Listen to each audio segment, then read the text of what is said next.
Nobody likes to mess with their father-in-law or grandfather-in-law. Welcome to Walking Through the Word for today. We're in John chapter 19, and we have just read yesterday about Jesus in the first three verses being beaten, flogged, ridiculed, scorned. And Jesus, now that he has done this and been mocked, is brought back before Pontius Pilate. Now, I mentioned father-in-law or grandfather-in-law in this case because there are some traditions that believe that Pontius Pilate, though the scripture doesn't ever tell us what his wife's name is, we get one verse in Matthew that talks about her.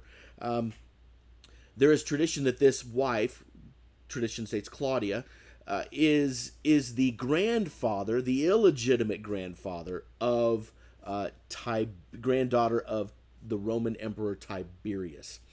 Now, whether or not this is true, which we have no idea, there are some Greek Orthodox reveres this woman. Whether this is true or not, there is no doubt that there is incredible amounts of political pressure. As we talked about just a few verses ago, Pilate was in a region that had a lot of unrest, and that would have looked poorly upon Pilate, someone who obviously has great political aspirations to be governor of Judea.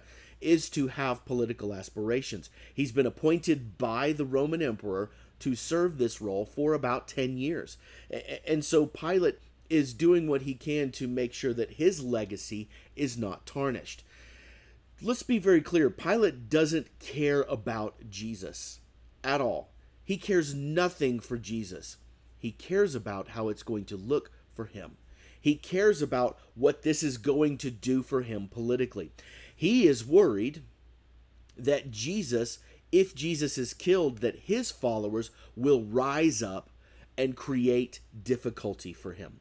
They will rise up and create yet another rebellion. Pilate is not worried about whether Jesus deserves to die. So as we read this, we need to understand that what he is doing is purely for his own comfort. So once more in verse 4 of John chapter 19, Pilate came out and said to the Jews gathered here, "Look, I'm bringing out to you to let you know that I find no basis for a charge against him. This man hadn't done anything wrong. He's innocent. He may be a little weird, maybe a little crazy, maybe a little nuts, but he is not guilty." And when Jesus came out wearing the crown of thorns and the purple robe, Pilate said to them, "Here is the man." Now Pilate's obviously hoping that when they see the state of Jesus and how he was treated and beaten, abused, and mocked, that might placate the crowd that is starting to get, they're being roused up by the chief priests and those in the religious community they're getting worked up into a frenzy. And Pilate is sensing trouble. And so he's hoping that this is going to calm them down. But it doesn't. Because verse 6, as soon as the chief priests and their officials saw him, they shouted, "Crucify! Crucify!" But Pilate answered and said, "You take him and crucify him. I don't find anything wrong with this man." In other words, he's saying, this is all you. But the religious leaders understand that they don't have the legal ability to do this. They can take the matters in their own hands for minor offenses like the stoning and those things that goes on. The Romans don't really care about that. But to make a public spectacle of a crucifixion without having the Romans a part of it would have created some significant problems for the religious leaders. The Jewish leaders insisted, "We have a law, and according to that law, he must die because he claimed to be the Son of God." Pilate suddenly is a little fearful of this. Son of God. Remember, the Romans are very religious. They're religious to the point that even Paul points out in that there are towns that have statues of unknown gods just so they don't make other gods mad that they don't acknowledge and recognize. So Pilate becomes fearful of this, and he goes back to the palace and he says to Jesus, "Where did you come from? Who are you?" And Jesus gives him no answer. "Do you refuse to speak to me?"